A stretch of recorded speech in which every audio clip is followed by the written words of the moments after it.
그랬어요. 어찌됐든 많은 본인 스스로 당황했다는 것이 현장, 왜냐하면 그럴 수가 없거든요. 현장 기자들이 굉장히 많이 있었고 검찰이 압수수색 영장을 집행할 때 이미 공판이 진행 중이기 때문에 공판 진행 중인 사건에 대해서는 형사소송법상 이 검찰이 그 압수수색을 못 하잖아요. 아, 그래요? 예, 그렇습니다. 그건 몰랐어요. 저 만주 변호사 투? 이야. 근데 했거든요. 그래서 본인도 놀란 거예요. 또 다른 뭔가가 있나라고 생각을 했던 거 아닌가 본인 스스로. 그런데 이제 어제 한겨레 서영지 기자 단독 기사로 이게 확인이 좀 됐습니다. 뭐냐면요, 우병우 전 수석 그리고 그 얼마 전에 최윤수 전 국정원 2차장한테 비선 보고를 받았죠. 누구한테 받았나요? 추명호 전 국장. 전 그 국정원 국익정보실장에게 받았는데. 이 관계에서 추명호는 지금 구속된 상태죠. 그런데 뭔가 검찰 내부에 돌아가는 소식이나 추명호가 어떤 증언을 했는지 그것이 뭐 변호인들을 통해서 전달이 된 건지 안 된 건지 뭐 이런 것들이 확인이 안 됐는데 실제로 추명호와 이 두 사람 사이에 일종의 연락책 역할을 검찰 간부가 했다는 현직 거예요. 검사가. 현직 검사가. 그 기억 검사라고 돼 있던데. 기억 검사라고 되어 있는데 지금 그 방금 전에 저희가 확인을 좀 해봤더니 강 검사입니까? 고 검사. 이 기억 검사가 한 명이 아니라는 거예요. 네? 여러 명일 가능성이 있고요. 복수의 검사일 가능성이 있고 실제로 국정원 댓글 사건 때 기억을 해보면 윤석열 검사가 자신은 사람에게 충성하지 않는다 뭐 이렇게 얘기를 했지만 실제로 검찰 조직 내부에서는 비주류라는 거예요. 그러니까 주류. 그러니까 우병우 라인이 장악하고 있던 검찰의 주류 라인은 기억 검사 한 명으로 통칭될 수 없고 굉장히 여러 명이 일종의 점조직처럼 이런 거죠. 우병우라는 잘 나가는 선배가 청와대 민정수석을 하고 있어요. 그러면 여러 후배들이 문자도 보내고 줄을 쫙 섰을 텐데. 그렇죠. 또 알려주고 선배 사실은 이런 정보가 있어요. 이렇게 된다는데요. 검찰 수사가 이렇게 될 수도 있다는데요. 라고 일종의 검찰 내부에 그래서 우병우 라인 이런 얘기를 정치권에서 했던 거죠. 그렇죠. 우병우 사단이라고 비슷한 게 우병우 라인 그랬더니 진짜 대장이 우병우가 아니고요. 검찰 내 그냥 기득권 세력이에요. 지금까지 그 떵떵거리면서 검찰을 장하고 있었던. 다만 그 정점에 우병우가 한 팀의 한 멤버였었기 때문에 우병우 라인이라 그러지. 수뇌부에. 그냥 수뇌부. 지금도 밀려나지 않은 기득권 세력들이 윤석열 이 중앙지검장 이 팀을 우습게 본다는 거예요. 비주류가 와갖고 뭐 얼마나 있으려고. 저렇게 하다가 들어와갖고. 저렇게 하다가 말겠지. 하다가 가겠지. 그러니까 그게 뭐냐면 어제 그제 문건으로 확인된 게 청와대에 보고됐던 국정원 개혁 TF에서 확인했던 문건에 그런 얘기 나오잖아요. 정무 감각이 없는 검사들이 댓글 사건 수사를 눈치 없이 너무 세게 하고 있다. 대충 하고 넘겨야 되는데 윤석열 검사팀이 너무 세게 한 거예요. 그러니까 이 정무 감각이 없다라는 말로 국정원이 검사를 뒷조사해갖고 박상도 당시 민정수석에게 보고하면서 윤석열 쟤는 통제 안 돼. 아니 그럼 뿐만 아니라 당시에 청와대와 검찰 내 지금 이야기한 핵심 그 그룹이 검찰총장까지 파낸 거 아니에요. 그렇죠. 당시에 파낸 거죠. 최동호 검찰총장. 해줘야 돼 우리가. 이 양반들아 이게 조폭 조직이지 무슨 검찰 조직이야. 그러니까요. 이게 굉장히 심각한 거고요. 그러니까 범죄 집단 아니에요 이쯤 되면? 이미 범죄 사실이 다 드러났잖아요. 무슨 검찰이 연출자도 아니고 드라마 PD도 아니고. 만주 변호사님. 이게 예를 들어서 추명호가 무슨 발언을 하고 있는지는 추명호 변호사와 우병우 변호사가 서로 연락했고 어떻게 발언하고 있습니까라고 하는 것을 이 변호사들끼리 맞추면 돼요. 이게 합법적인 과정이에요, 이거는. 그렇죠. 자신들 변호하기 위해서. 그래서 뭔가 나에 대해서 불리한 발언하고 있나요? 이렇게 물으면 되는데 이게 보통 평민들이 하는 거예요. 서민들이. 일반인들이. 변호사를 통해서. 이러기 싫은 거예요. 우리가 아직도 권력 갖고 있는데 왜 이래? 야, 검찰, 우리 누구 있어, 우리 라인. 걔 찾았고, 추명호 무슨 얘기 하는지 샅샅이 우리한테 전달해. 알아보라 그래. 알아봐서 확인해서 권력층에 연락해. 있는 줄 알고 자기들이. 그렇죠. 프락치네, 프락치. 그리고 이 행태가 권력을 사사로운 목적에 마음껏 쥐고 흔드는 그 범죄적 그 사고 발생이 되니까. 그러니까 그동안 우병우 전 수석이 국민들이 사실은 정봉주 봉도사께서 소환을 하신 거잖아요. 현상 수배해가지고 그러지 않은 때까지는 뿅. 그 전까지는 꽁꽁 숨어 있었잖아요. 심지어 기자가 질문을 하는데도 레이저 광선을 쏘면서 뭐 그런 질문을 하냐. 그리고 본인에 대해서 다 끝났다고 하면서 그동안 여러분 수고 많이 하셨습니다. 이런 얘기까지 할 정도로 그렇게 비아냥거리고 위세등등하게 할 수 있었던 배경에는 바로 검찰 조직이 자신을 비호하고 있다. 그러니까 검찰의 기득권 세력이 총체적으로 우병우를 비호하고 있기 때문에 나는 두려울 것이 없다라고 생각을 했는데 그 꼬리가 이번에 그러니까 떠오르는 장면이 황제 수사라고 했지만 검찰청에 소환됐을 때 본인이 조사받으러 갔는데 그렇죠. 파카 그렇죠. 걸치고 책상에 걸터앉아서 팔짱 끼던 장면이 그냥 나온 것이 아니었다. 맞아. 여전히 그렇다. 미소를 살짝 띄고 있었고. 이게요. 교육부 한 국장이 술 취한 상태에서 기자들한테 그랬잖아요. 국민들은 개돼지다. 이렇게 내부자들이라고 하는 영화에도 나오잖아요. 민중 개돼지들이. 그런데 이게 두 개를 묶어보면은 우병우와 그 검찰 기득권 세력도 이렇게 생각하는 거예요. 국민들 개돼지들이 좀 날뛰다가 없어지겠지. 얼마나 날뛰려고. 근데 우린 기득권 세력으로 우리 권력을 지켜야 되니까 서로 간에 자기들끼리 소통을 하는 거예요. 이거는요. 증거인멸이에요. 그렇죠. 예. 그러니까 비 지나갈 때까지만 견뎌 뭐 이러면서 이제 서로 버티는 거죠. 예. 근데 여기다 이제 또 하나 논리를 하면 그 김진태 의원이 그랬잖아요. 촛불은 바람 불면 꺼진다. 안 꺼져요. LED인데. 그러니까. LED 촛불 다 가지고 나왔었잖아요. 근데 지금 어쨌든 있어요. 검찰이 이 기억 검사에 대해서 지금 감찰을 시작한다고 하는데 일각에서는 하도 조사받다가 스스로 목숨을 끊는 경우가 왕왕 발생하기 때문에 얼른 구속 수사해야 된다. 이런 주장을 보호를 위해서. 반경 기자 한마디 했어요. 보호를 위해서. 신경을 확보해야 되니까. 그렇죠. 그런데 어찌됐든 만약에 여러 명이 있다고 한다면 실제로 이 뿌리를 이번에 확실히 캐내서 그렇죠. 다시는 이런 일을 하지 못하도록 철저한 감찰을 통해서 검찰 바로 세우기를 해야 된다고 생각이 좀 듭니다. 그리고 이분들이 자기들끼리 권력에 있을 때 힘 있는 것처럼 큰 소리 빵빵 치지만요. 누구 하나 또 딱 걸려 들어가잖아요. 네. 비겁하게 짝이 없어 딱 숨어요. 바퀴벌레처럼. 친박. 친박이 그렇잖아요. 똑같네. 의리가 없어요. 의리가. 제가 법조 오래 출입한 기자한테 한겨레 기자한테 기억이 누구야 그랬더니 그게 한두 명인 줄 아세요?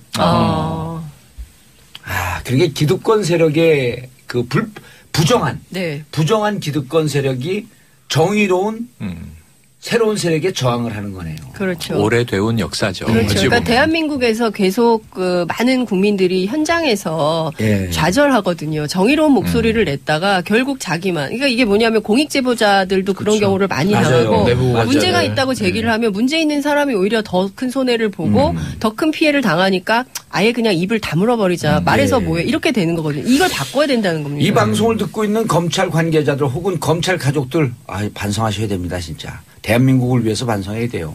그리고 본인들을 위해서도 반성해야 돼요. 그래서 이번에 우병우 전 구속은 구속 라인에 한 발짝 더 다가선 거라고 볼 수 있고요. 실제로 지금 검찰 내부에서 우병우 전 수석에 대한 소환 일정을 조율하고 있는 걸로 확인이 됐고요. 이건 증거인멸이 확연하게 드러났기 때문에 이거는 정말 피해갈 수가 없게 됐어요. 이거는 진짜 만약에 법원에서 기각하게 되면 그분도 부정한 기득권 세력임에 그렇죠. 스스로 자인하는. 그렇습니다. 근데 이게 검찰 내부에만 있겠냐는 거예요. 그럼요. 법원 내부에도 있을 수 있고요. 그래서 실제로 지난번에 그 영장 기각했던 판사, 판사 문제가 계속 제기가 되는 이유가 있는 겁니다. 오모 판사, 권모 판사. 동향이고. 이런 얘기 안 합니다. 약 올리면 얘기 확 해버려요, 근데. 알겠습니다. 다음 뉴스 이게 그래서 김관진 구속 적부심에서 석방되고 이때까지만 해도 그럴 수 있겠다 했는데 임관빈까지 석방하니까 기득권의 저항? 맞습니다. 이렇게 봤다는 사람이 많다는 거예요. 실제로 그래서 홍준표 대표가 얘기했잖아요. 그 망나니 칼춤이 이제 끝났다. 이렇게 표현하면서 검찰이 잘했다는 식으로 얘기를 했는데 누가 그러더라고요. 어떤 평론가께서 망나니 칼춤이 끝나면 그 다음은 사형 집행이다. 그것도 맞는 얘기네. 끝이 아니다. 살벌하게 말씀하시더라고요. 저는 이렇게 얘기를 했어요. 좀 점잖게 막나니 눈에 막나니만 보이는 여러 가지. 자, 오늘은 우리 최 반장의 탕웨이 장 기자님께서 탕웨이? 색계의 스파이로 등장한 왜 그러세요? 탕웨이. 그래서 탕웨이? 짱웨이죠. 짱웨이. 우리 장 기자님. 이 검찰 조직을 파셨기 때문에 사회 담당인 제가 정치를 팠습니다. 할 수 없이. 나 사회 본다 그래갖고 또 진행자가 아니 근데 요게 조금 잘못이 있어요. 지금 이제 연이은 구속 기각 혹은 구속 적부심에 의한 석방. 예. 김관진 전 국방장관. 그러니까 이거를 법원에서도 이상한 생각하잖아요. 네. 또 더해서 임관빈 전 국방부 정책실장. 그리고 이제 구속 기각은 이제 전병헌 전 현 청와대의 전 수석. 그죠? 이제 그랬는데 이게 구속 적부심 먼저 설명드릴게요. 이게 검찰과 법원의 엇박자 이런 이제 보도가 있는데 틀립니다. 전 그렇게 보지 않고요. 법원과 법원의 엇박자예요. 그렇죠. 왜냐하면 열 하루 사이에 김관진 전 국방장관은 구속 수사의 필요성이 있다. 범죄가 소명되었고 그리고 이제 도주와 증거인멸의 우려가 있다. 구속을 시켰어요. 이건 구속영장 실질 심사를 통해서 구속이 됐어요. 근데 열하루가 지났는데 구속 적부심 신청을 한 거예요. 이게 나중에 후문을 들어보니 피고가 될 곧 피의자인 김광진 전 장관은 구속 적부심 해봐야 뭐하냐. 자포자기 분위기였는데 변호인들이 설득했다는 거예요. 한번 해보자. 그래 구속 적부심을 넣었더니 석방이 됐어요. 이게 제가 아는 모든 변호사가 이례적인 정도가 아니라 처음 봤다. 처음 있는 일이다. 근데 왜냐하면 이게 100건에 7건 정도 석방이 있는데 구속될 때와 적부심을 다시 심사할 때 그 사이에 사정 변경이라는 게 있다는 거예요. 교통사고를 내고 인명사고를 내서 구속이 됐는데 그 전엔 합의가 안 돼 있었는데 그 사이에 피해자 가족과 합의를 했다. 그러면은 이건 뭐 합의가 됐으니까 불구속으로 재판받아라 하고 석방해 주는 경우가 있는데 열하루 동안 아무런 변경이 없습니다. 그렇죠. 다만 딱 하나 추가된 게 구속적부심에서 이게 다툼의 여지가 있다. 맞아요. 법적 다툼의 여지가 있고 김관진 전 장관도 방어권 차원에서 대응이 필요하다고 본다. 이런 정도 사유로 이례적인 석방이 있었어요. 맞아요. 그럼 대한민국 구속된 사람들 다 방어권이 있어요. 그렇죠. 그다음에 하나 더. 그래서 임관빈 전 실장이 또 석방이 되는데 거기 부장판사 누구였었어요? 같은 사람입니다. 같은 재판부입니다. 51부? 네. 그래서 신광열 부장판사. 그런데 이제 뭐냐면 상급자가 같은 혐의인데 풀려났으니까 나도 풀려날 수 있겠지란 기대를 할 만해요. 그래서 냉큼 구속적부심 신청을 했는데 저는 이게 어렵다고 본 게 뭐냐면 댓글에 이 사이버 사령부에 지시한 개입 이 정도의 혐의는 같으나 여기에 추가적으로 연재욱 당시 사이버 사령관에게 뇌물 3천만 원 받은 혐의가 추가돼 있어요. 그러니까 뇌물까지 하나가 더 있는 거예요. 임관빈 정책실장은 그래서 임관빈 실장은 이 김관진 장관 상급자와 같은 혐의 플러스 뇌물까지 있으니까 같은 경우가 아니지. 그런데 풀려나요. 석방이 되는데 조건부 석방이에요. 주거지 제한을 두고 사건 관여자를 접촉하지 마시오. 그럼 이게 가택연금도 아니고 이런 경우는 제가 못 받게 받았는데 이 관계에서 추명은 지금 구속된 상태죠. 그런데 뭔가 검찰 내부에 돌아가는 소식이나 추명호가 어떤 증언을 했는지 그것이 뭐 변호인들을 통해서 전달이 된 건지 안 된 건지 뭐 이런 것들이 확인이 안 됐는데 실제로 추명호와 이 두 사람 사이에 일종의 연락책 역할을 검찰 간부가 했다는 거예요. 현직 검사가. 그 기억 검사라고 돼 있던데. 기억 검사라고 되어 있는데 지금 그 방금 전에 저희가 확인을 좀 해봤더니 강 검사입니까? 고검사. 이 기억 검사가 한 명이 아니라는 거예요. 여러 명일 가능성이 있고요. 복수의 검사일 가능성이 있고 실제로 국정원 댓글 사건 때 기억을 해보면 윤석열 검사가 자신은 사람에게 충성하지 않는다 뭐 이렇게 얘기를 했지만 실제로 검찰 조직 내부에서는 비주류라는 거예요. 그러니까 주류. 그러니까 우병우 라인이 장악하고 그랬어요. 어쨌든 많은 본인 스스로 당황했다는 것이 왜냐하면 그럴 수가 없거든요. 현장 기자들이 굉장히 많이 있었고 검찰이 압수수색 영장을 집행할 때 이미 공판이 진행 중이기 때문에 공판 진행 중인 사건에 대해서는 형사소송법상 이 검찰이 그 압수수색을 못 하잖아요. 아, 그래요? 예, 그렇습니다. 그건 몰랐어요. 저 만주 변호사 투? 이야. 근데 했거든요. 그래서 본인도 놀란 거예요. 또 다른 뭔가가 있나라고 생각을 했던 거 아닌가 본인 스스로. 그런데 이제 어제 한겨레 서영지 기자 단독 기사로 이게 확인이 좀 됐습니다. 뭐냐면요. 우병우 전 수석 그리고 그 얼마 전에 최윤수 최윤수 전 국정원 2차장한테 비선 보고를 받았죠. 누구한테 받았나요? 추명호 전 국장. 전 그 국정원 국익정보실장. 하고 있던 검찰의 주류 라인은 기억 검사 한 명으로 통칭될 수 없고 굉장히 여러 명이 일종의 점조직처럼 이런 거죠. 우병우라는 잘 나가는 선배가 청와대 민정수석을 하고 있어요. 그러면 여러 후배들이 문자도 보내고 줄을 쫙 섰을 텐데. 그렇죠. 뭐도 알려주고 선배 사실은 이런 정보가 있어요. 이렇게 된다는데요. 검찰 수사가 이렇게 될 수도 있다는데요. 라고 일종의 검찰 내부에 그래서 우병우 라인 이런 얘기를 정치권에서 했던 거죠. 그렇죠. 우병우 사단이라고 비슷한 게 우병우 라인 그랬더니 진짜 대장이 우병우가 아니고요. 검찰 내 그냥 기득권 세력이에요. 지금까지 그 떵떵거리면서 검찰을 장악하고 있었던. 다만 그 정점에 우병우가 한 팀의 한 멤버였었기 때문에 우병우 라인이라 그러지. 수뇌부에. 수뇌부. 지금도 밀려나지 않은 기득권 세력들이 윤석열 이 중앙지검장 이 팀을 우습게 본다는 거예요. 비주류가 와갖고 뭐 얼마나 있으려고. 저렇게 하다가 들어와갖고. 저렇게 하다가 말겠지. 하다가 가겠지. 그러니까 그게 뭐냐면 어제 그제 문건으로 확인된 게 청와대에 보고됐던 국정원 개혁 TF에서 확인했던 문건에 그런 얘기 나오잖아요. 정무 감각이 없는 검사들이 댓글 사건 수사를 눈치 없이 너무 세게 하고 있다. 대충 하고 넘겨야 되는데 윤석열 검사팀이 너무 세게 한 거예요. 그러니까 이 정무 감각이 없다라는 말로 국정원이 검사를 뒷조사해갖고 박상도 당시 민정수석에게 보고하면서 윤석열 쟤는 통제 안 돼.